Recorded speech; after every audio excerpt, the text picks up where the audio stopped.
Je voyais en face de moi 6 personnes qui étaient en treillis avec des fusils d'assaut.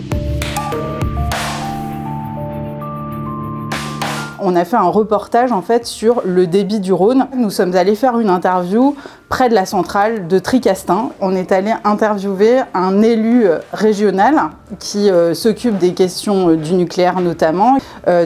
Cet élu, c'est Olivier Royer. On avait rendez-vous avec lui sur la voie publique. On a fait notre interview avec la centrale nucléaire de Tricastin en fond. Et là, en fait, on marchait avec mon collègue Thomas et je lui dis ah, regarde, ces types-là, ils sont venus pour nous en rigolant. Mais vraiment en rigolant, c'était une blague.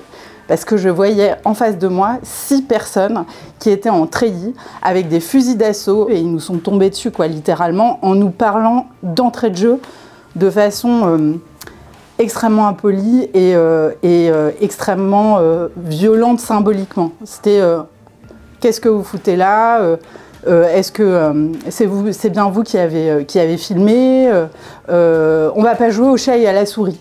Et en fait, ça s'est enchaîné comme ça. Donc ils ont pris nos passeports, nos cartes de presse. Bon, jusqu'ici, je me dis, ils font un contrôle et puis ils voient qu'on est journaliste, ils vont nous laisser repartir. En fait, pas du tout. Ils ont commencé à nous dire qu'on n'avait pas le droit de filmer la centrale. La centrale, on la voit de partout, on la voit de très loin. Donc c'est une ville où juste on n'a pas le droit de filmer en fait. Et puis là, c'était quand même assez tendu. J'ai demandé le texte de loi qui faisait qu'on n'avait pas le droit de filmer. Et puis on m'a répondu, bah, je me balade pas avec les textes de loi sur moi. Et en fait, très vite, ils ont commencé à mettre la pression sur Thomas, qui avait la caméra dans son sac à dos, en lui disant maintenant, tu vas effacer tes rushs. Tu sors la caméra, tu prends tes rushs et tu les effaces devant moi. Et puis là, ils ont commencé à nous menacer clairement de nous emmener au poste. Il a été quand même obligé d'effacer les rushs un à un et le personnage qui nous parlait principalement nous disait si de toute façon, si vous effacez pas ou si c'est diffusé quelque part, c'est pas compliqué, vous allez être blacklisté, vous pourrez plus bosser en France. Nous ne travaillons que pour la presse étrangère. Dans ce cadre-là, notre carte de presse est une carte du ministère des Affaires étrangères. Donc on est dépendant d'eux chaque année pour avoir notre accréditation de la presse étrangère.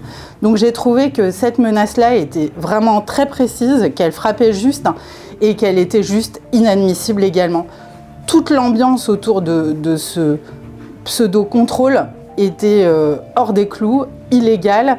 Vraiment, j'ai été prise dans un étau psychologique par ces gens qui en plus nous encerclaient, qui donc étaient en treillis avec des armes. Tout ce qu'ils nous ont dit au départ, c'est gendarmerie.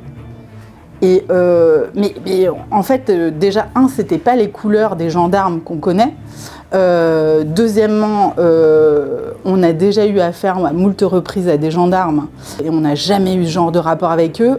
Donc vraiment, pendant des semaines, on a pensé que peut-être ce n'était pas des gendarmes, mais plutôt de la sécurité privée. Et finalement, c'est RSF qui a eu la réponse officielle via un mail de la communication de la gendarmerie nationale qui dit « Oui, ce sont nos hommes ». Ils ont assumé que c'était eux. Mais ensuite, ils ont dit « Alors, on a arrêté ces journalistes parce qu'ils étaient mal garés ». Ils étaient garés dans un endroit interdit. C'est une explication ridicule. En plus, on a des éléments tangibles pour expliquer qu'évidemment, on était bien garés. On n'était absolument pas garés dans une zone interdite. Et ensuite, il y a une autre explication dans cette réponse officielle qui dit « Oh, s'ils ont effacé leur rush, c'était après une gentille petite discussion avec ces journalistes. » Ils mentent pour dire « Oui, on a fait un contrôle normal. » Ils mentent à leur hiérarchie. Je sais aussi de sources off qu'ils ont menti au préfet. Et je rappelle que le PSPG, ce peloton d'élite, eh bien, c'est l'élite de la gendarmerie. Donc pour moi, ça doit être l'élite aussi d'une certaine idée du droit et du respect du droit. Le long du Rhône, il y a 14 réacteurs nucléaires. Et ce qu'on m'a dit en local, à la fois les journalistes, mais aussi des acteurs locaux, qu'ils soient politiques ou citoyens, c'est que c'était un peu une zone de non-droit finalement. Tout ce couloir qui est à la fois contrôlé par la sphère du nucléaire et des très forts intérêts industriels, c'est pas facile d'y travailler quand on est journaliste.